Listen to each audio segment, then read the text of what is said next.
Hey everybody, my name is Gene, and I am a graphic designer and an illustrator, an all-around creative person. I've been creative my whole life, but I've been working in graphic design and illustration for about the last 15 years.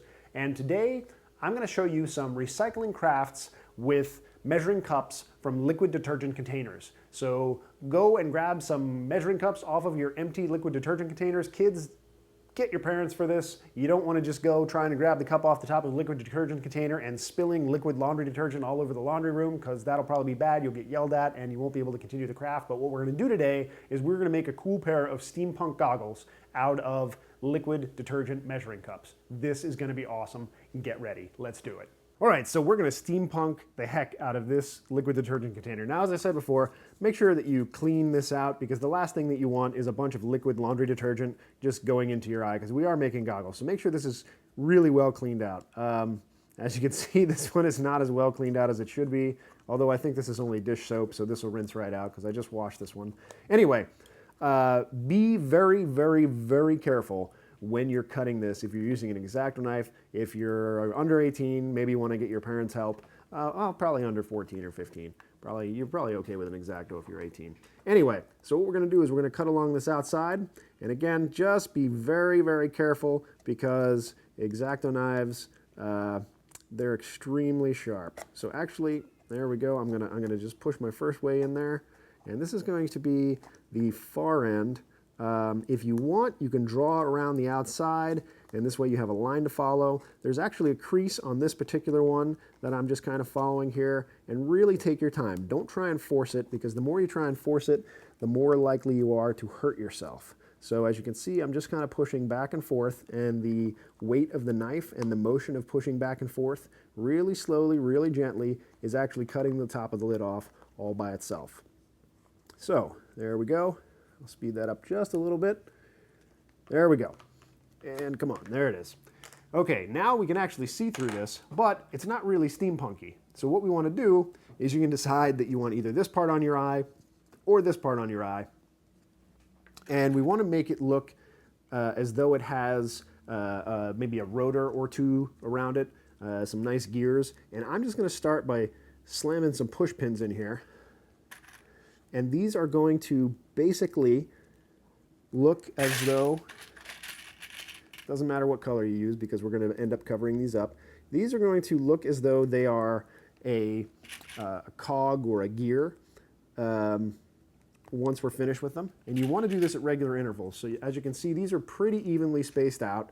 You might want to use a ruler. I'm just eyeing it up, but you're actually talking to a guy who has won medals in metric estimation, so I'm pretty good with eyeing things up.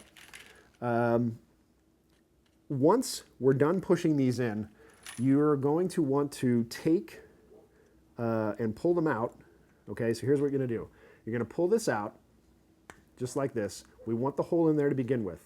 Then you're going to apply a little bit of glue to the bottom of this so that it stays in, because once we've gone around this entire ring here, and I've got about 3 more to do, and then we'll show you what we're going to do.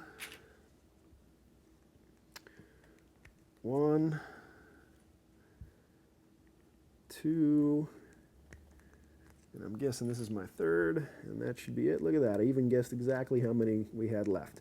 Okay, so once you've pulled all those out and glued them in place, take a pair of wire cutters and just get in here and snip off these ends, because now these tops are glued in place, so you don't need them to be pushing through anymore. You can leave them in there, but I would still recommend just cutting off the jagged edges, because those are really sharp, and if you ever reach in here accidentally and grab a piece of that, you're going to cut yourself, and you don't want to do that. So now you can do the same exact thing around another end, around the outside, in just a larger configuration, which I'm not going to do right now. But what you want to do then is take some gold paint, which you can find at a craft store, and paint the entire thing gold in a ring. So you can see there are markers on here, and the beauty of a measuring cup is it's measured everything for you. I would stop the gold right here, and then right here, equally distant on the other side, and paint a gold ring, including each of these push pins around, and then paint a brown ring over here, like just on the outside.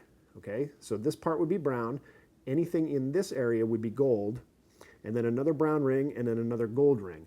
And then when you put these on, you're going to attach them to an elastic band, and then to each other. You can take a screw or a nail, probably cut a little hole here in one of these sides and put a bolt through, maybe 2 bolts if you want that nice sort of old-timey looking glasses with the wire. Put 2 bolts in. You can screw them tight on the other end so that your lenses will actually be adjustable so different people can wear it.